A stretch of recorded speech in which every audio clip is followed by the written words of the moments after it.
August மாதம் 31ஆம் தேதி, பொதுக்காலம் 22ஆம் வாரம், ஞாயிற்றுக்கிழமை. அன்புக்குரியவர்களே, அடுத்தடுத்து இருந்த 2 வயல்களில் நெல் பயிர்கள் பயிரிடப்பட்டன. ஒரு வயலில் இருந்த நெற்பயிர்கள் நன்கு வளர்ந்து நெல்மணிகள் முற்ற ஆரம்பித்தன.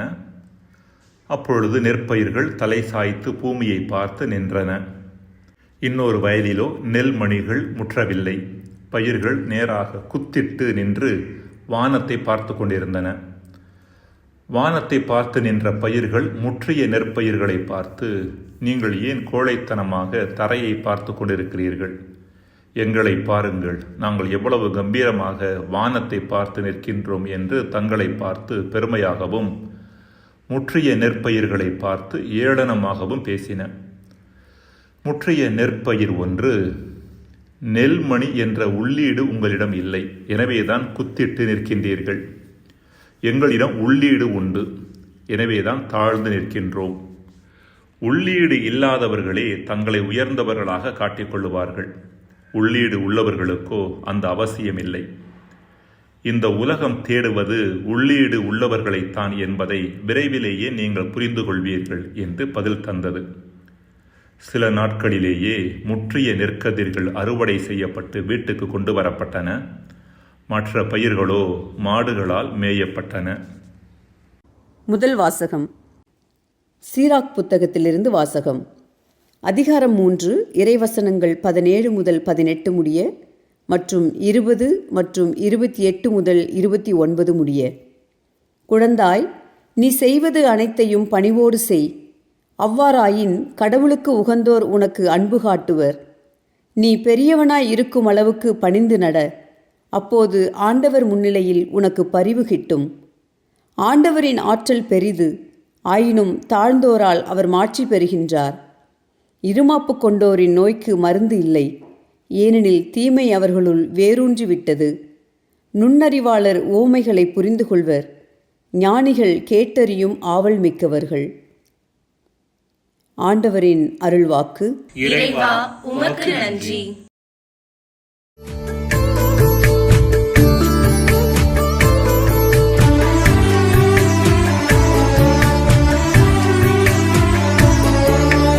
ஒடுக்கப்பட்டோர்க்கு கடவுளை மறுவாழ்வு அளித்தீர். ஒடுக்கப்பட்டோர்க்கு கடவுளை மறுவாழ்வு அளித்தீர். ஒடுக்கப்பட்டோர்க்கு கடவுளை மறுவாழ்வு அளித்தீர். ஒடுக்கப்பட்டோர்க்கு கடவுளை மறுவாழ்வு அளித்தீர். மறுவாழ்வு அளித்தீர். மறுவாழ்வு அளித்தீர். நேர்மையாளரோ மகிழ்ச்சி அடைவர். கடவுள் முன்னிலையில் ஆர்ப்பரிப்பர், மகிழ்ந்து கொண்டாடுவர்.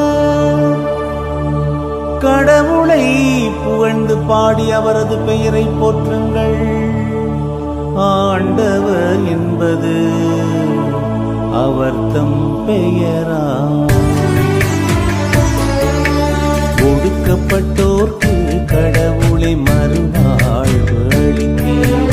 ஒடுக்கப்பட்டோர்க்கு கடவுளை மறுவாழ்வு அளித்தீர். ஒடுக்கப்பட்டோர்க்கு கடவுளை மறுவாழ்வு அளித்தீர். ஒடுக்கப்பட்டோர்க்கு கடவுளை மறுவாழ்வு அளித்தீர். மறுவாழ்வு அளித்தீர். மறுவாழ்வு அளித்தீர்.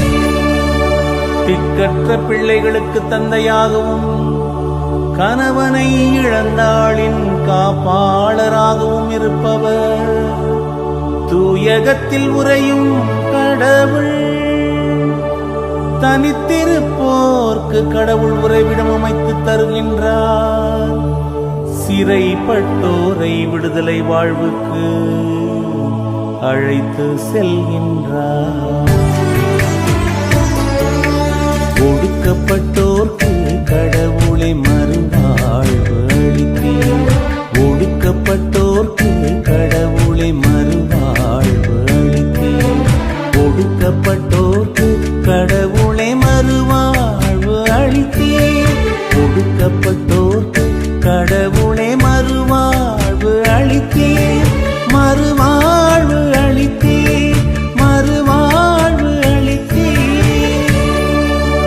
கடவுளே, உம் உரிமையான நாட்டின் மீது மிகுதியாக மழை பொழியச் செய்தீர்.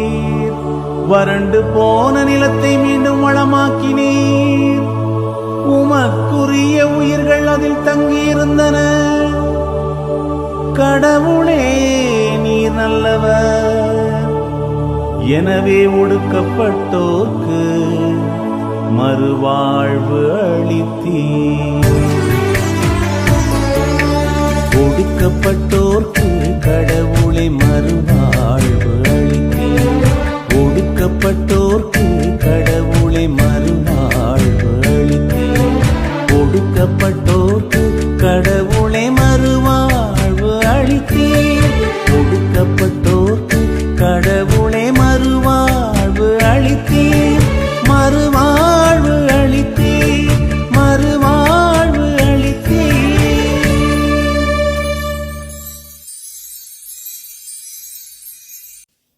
இரண்டாம் வாசகம். எபிரேயருக்கு எழுதப்பட்ட திருமுகத்தில் இருந்து வாசகம். அதிகாரம் 12, இறை வார்த்தைகள் 18 இருந்து 19 மற்றும் 22 இருந்து 24 முடிய. சகோதரர் சகோதரிகளே, நீங்கள் வந்து சேர்ந்திருப்பது தொட்டுணரக்கூடிய தீப்பற்றி எரிகின்ற இருள் சூழ்ந்த மந்தாரமான சுழல் காற்று வீசுகின்ற சீனாய் மலை அல்ல. அங்கு எக்காலம் முழங்கிற்று. பேசும் குரல் ஒன்று கேட்டது. அக்குரலை கேட்டவர்கள் அதற்கு மேல் தங்களோடு அது ஒரு வார்த்தை கூட பேச வேண்டாம் என்று கேட்டுக்கொண்டார்கள். ஆனால் நீங்கள் வந்து சேர்ந்திருக்கும் சீயோன் மலை வாழும் கடவுளின் நகர், விண்ணக எருசலேம். அதனை பல்லாயிரக்கணக்கான வானதூதர் சூழ்ந்துள்ளனர்.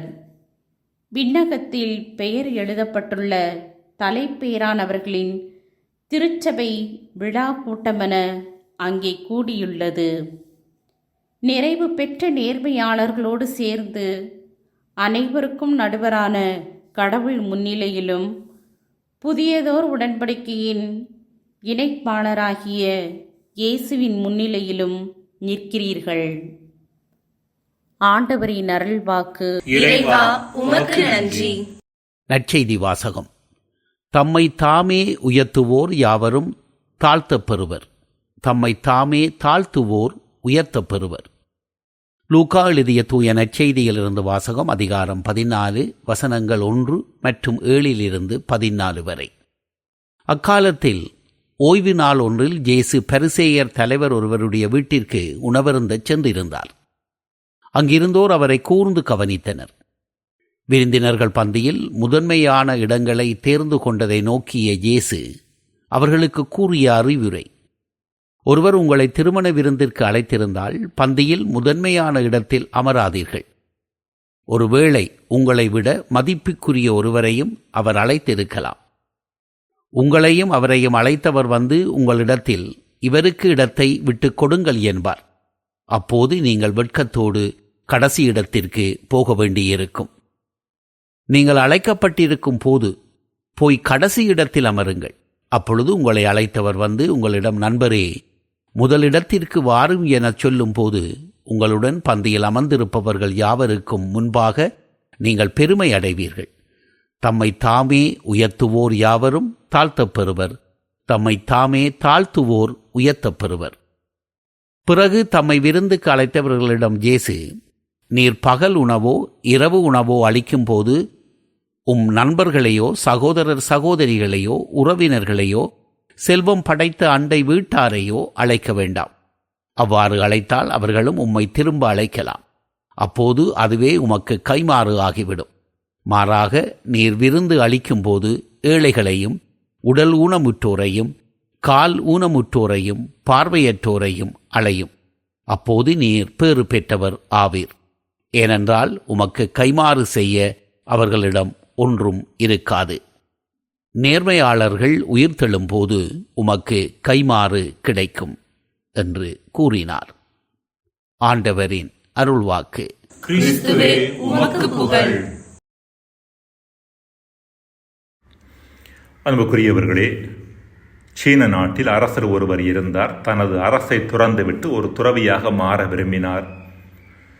தனது விருப்பப்படியே அரசை துறந்துவிட்டு ஒரு புத்த மடாலய தலைமை துறவியிடம் சென்று, நான் அரசனாக இருந்தேன், இப்பொழுது நான் எல்லாவற்றையும் துறந்துவிட்டேன், ஒரு துறவியாக நான் மாற விரும்புகிறேன் என்று சொன்னாராம்.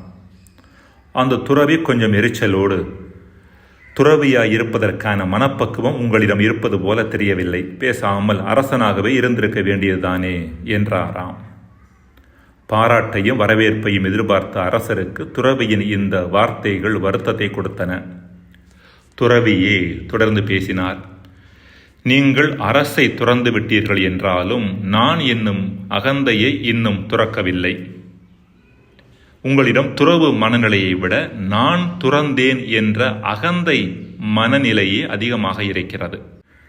இது துறவு வழியாக அகந்தை தன்னை நிலைநிறுத்த எடுக்கும் முயற்சியாகும். ஒரு துறவி என்பவர் அகந்தையை முற்றிலுமாக ஒழித்தவர் ஆவார். அரசராக இருந்த பொழுது நிறைய காரியங்களை சேகரிப்பதன் மூலம் உங்களது அகந்தையை நிலைநாட்ட முயற்சி செய்தீர்கள். இப்பொழுதோ எல்லாவற்றையும் நான் இழந்துவிட்டேன் என்று சொல்லி துறவு வழியாக உங்களது அதே அகந்தையை நிலைநாட்ட முயற்சி செய்கிறீர்கள். உங்களது அகந்தை எப்படியெல்லாம் உங்களை ஆளுகிறது என்பதை குறித்த விழிப்புணர்வு கொள்ளுங்கள். அதுவே துறவு வாழ்விற்கான அடிப்படை தேவை என்று சொன்னாராம். துறவு வாழ்விற்கு மட்டுமல்ல, ஒரு மகிழ்ச்சியான குடும்ப மற்றும் சமூக வாழ்விற்கு அகந்தையை அழித்துவிட்டு தாழ்ச்சியை நமதாக்குவது மிகவும் அவசியமானது. இன்றைய வாசகங்கள் தாழ்ச்சியை நமதாக்குவதற்கான அழைப்பை நமக்கு தருகின்றன. குழந்தாய், நீ செய்வது அனைத்தையும் பணிவோடு செய் என்றும், நீ பெரியவனாக இருக்கும் அளவுக்கு பணிந்து நட என்றும் சீராக்கின் ஞான நூலாசிரியர் அறிவுறுத்துகின்றார். நற்செய்தியில் இயேசு விருந்து உவமை வழியாக எவ்வாறு தாழ்ச்சி ஒருவரை உயர்த்தும் என்பது குறித்தும், தன்னையே முன்னிலைப்படுத்தி நம் அகந்தைக்கு தீனி போடுவது எவ்வாறு நம்மை தாழ்வுக்கு இட்டுச் செல்லும் என்பது குறித்தும் பேசுகின்றார். அன்புக்குரியவர்களே, தாழ்ச்சி ஒரு மனிதருடைய வாழ்வில் பல பலன்களை கொண்டு வர வல்லது. 4 பலன்களை நாம் பார்க்கலாம். முதலாவதாக, தாழ்ச்சியுடையோர் உறவு வாழ்வில் செழித்தோங்குவர். அகந்தை உடையவர்களோடு நீடித்த உறவு கொள்வது எவ்வளவு கடினமானது என்பதும், தாழ்ச்சி உள்ளவர்களோடு பழகுவது எவ்வளவு இதமானது என்பதும் நாம் அறிந்ததே. இரண்டாவதாக, தாழ்ச்சியான உள்ளம் படைத்தவர்கள் வாழ்வின் உயர்வு தாழ்வுகளினால் பாதிக்கப்படாமல் அனைத்தையும் சமநிலையோடு ஏற்றுக்கொள்ளக்கூடிய மனப்பக்குவம் கொண்டவர்களாக இருக்கின்றனர். ஒரு முறை ஒருவர் புனித அன்னை தெரேசாவிடம், நீங்கள் சோர்வுறாமல் நற்செயல் புரிவதனுடைய ரகசியம் என்ன என்று கேட்டாராம். அதற்கு அன்னை தெரேசா, தாழ்ச்சி, இதுவே எல்லா நற்பண்புகளிலும் தலையாயது. நாம் தாழ்ச்சியோடு வாழ கற்றுக்கொண்டால் புகழ்ச்சியும் சரி இகழ்ச்சியும் சரி எதுவும் நம்மை தொடப்போவதில்லை. இகழப்பட்டால் சோர்ந்து போய்விட மாட்டோம், புகழப்பட்டால் நம்மை மேலானவர்களாக நினைக்க மாட்டோம். எல்லா சூழ்நிலைகளிலும் சமநிலையோடு இருந்து நற்காரியங்களை தொடர்ந்து செய்வோம் என்று சொன்னாராம். மூன்றாவதாக, தாழ்ச்சி நாம் இயல்பாகவும் மகிழ்வாகவும் பாதுகாப்பு உணர்வோடும் வாழ்வதற்கான காரணமாக இருக்கின்றது. அகந்தை உள்ள மனிதர்கள் எல்லா நேரங்களிலும் பிறரை விட தாங்கள் ஒருபடி மேல் என்று தங்களையே நிரூபிக்க முயல்வதன் காரணமாக எப்பொழுதுமே பரபரப்பாகவும் பயத்தோடும் இயங்க வேண்டியிருக்கின்றது. இறுதியாக, எந்த அளவிற்கு நாம் தாழ்ச்சியோடு இருக்கின்றோமோ அந்த அளவிற்கு கடவுளை நாம் நம் வழியாக செயல்பட அனுமதிக்கின்றோம். இவ்வுண்மையையே சீராக்கின் ஞான நூலாசிரியர், ஆண்டவரின் ஆற்றல் பெரிது ஆயினும் தாழ்ந்தோரால் அவர் மாட்சி பெறுகின்றார் என்ற வார்த்தைகள் வழியே எடுத்துரைக்கின்றார். தாழ்ந்தோரால் என்கின்ற வார்த்தையை தாழ்ச்சி உடையவர்களால் என்ற அர்த்தத்தில் புரிந்து கொள்வது அவசியமானது. 2ஆம் வாசகத்தில் எபிரேய புத்தகத்தின் நூலாசிரியர் பழைய உடன்படிக்கை நிகழ்ந்த சீனாய் மலையையும் புதிய உடன்படிக்கை நிகழ்ந்த சீயோன் மலையையும், அதாவது கல்வாரி மலையையும் ஒப்பிட்டு எழுதுகின்றார். கல்வாரி மலையில் தன்னையே வெறுமையாக்கியதன் மூலம் இயேசு தாழ்ச்சியின் உச்சத்தை அடைந்தார் என்று சொல்லலாம். தாழ்ச்சியின் உச்சத்தை பார்த்ததாலேயே நூற்றுவர் தலைவர் இவர் உண்மையாகவே இறைமகன் என்று அறிக்கையிட்டார். அகந்தையுள்ள மனிதர் தன்னை முன்னிலைப்படுத்துவதன் மூலமாக கடவுளை பின்னுக்கு தள்ளிவிடுகின்றார். தாழ்ச்சியுள்ளவரோ தன்னை பின்னுக்கு தள்ளுவதன் காரணமாக கடவுளை முன்னுக்கு கொண்டு வருகின்றார். மன்றாடுவோமாக. இறைவா, அழிவுக்கு முந்தியது அகந்தை, வீழ்ச்சிக்கு முந்தியது வீண் பெருமை என்ற விவிலிய வசனத்தை மனதில் இருத்தி தாழ்ச்சியோடு வாழ எங்களுக்கு வரம் தருவீராக. ஆமென்.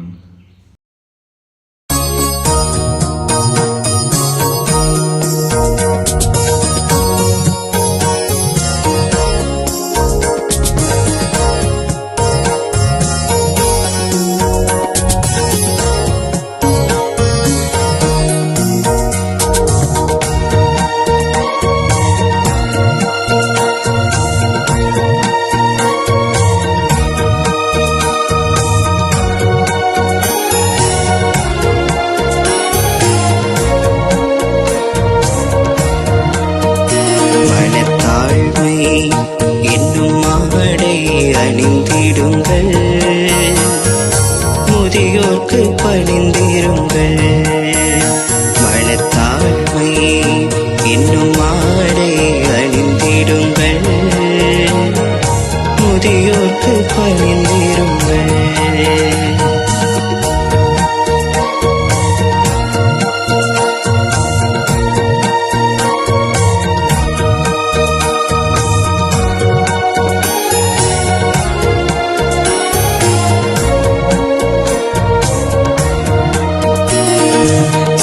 குற்றோரை கடவுள் இகழ்ச்சியுடன் நோக்குவார், தாழ்நிலையில் உள்ளவர்க்கோ கருணை காட்டிடுவார். செருக்குற்றோரை கடவுள் இகழ்ச்சியுடன் நோக்குவார், தாழ்நிலையில் கருணை காட்டிடுவார். மனத்தாழ்மை என்னும் ஆடை அணிந்திடுங்கள், முதியோர்க்கு பணிந்திருங்கள். மனத்தாழ்மை என்னும் ஆடை அணிந்திடுங்கள், முதியோர்க்கு பணிந்திருங்கள்.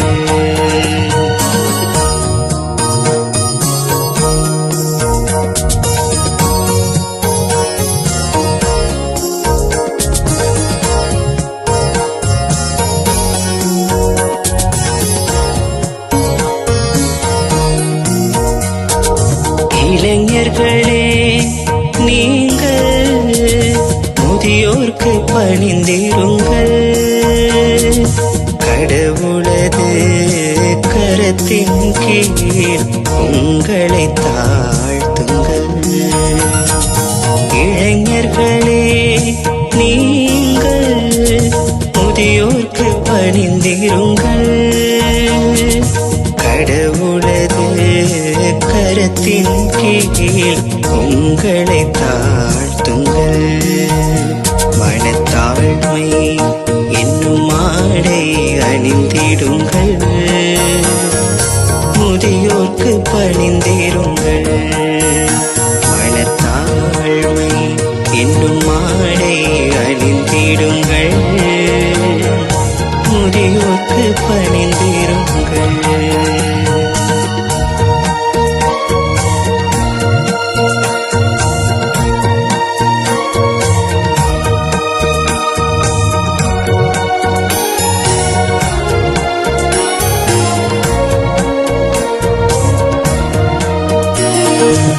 கவலையெல்லாம் விடுங்கள், கண்ணீரை துடையுங்கள், தாழ்ச்சியுள்ள உங்கள் மேல் கவலை கொண்டுள்ளார்.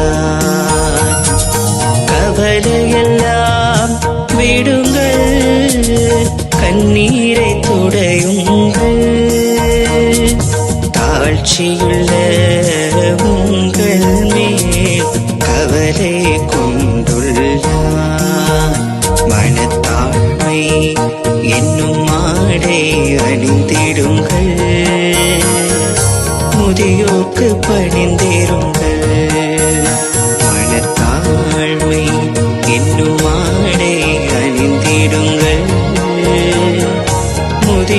முதியோர்க்கு பணிந்திருங்கள்.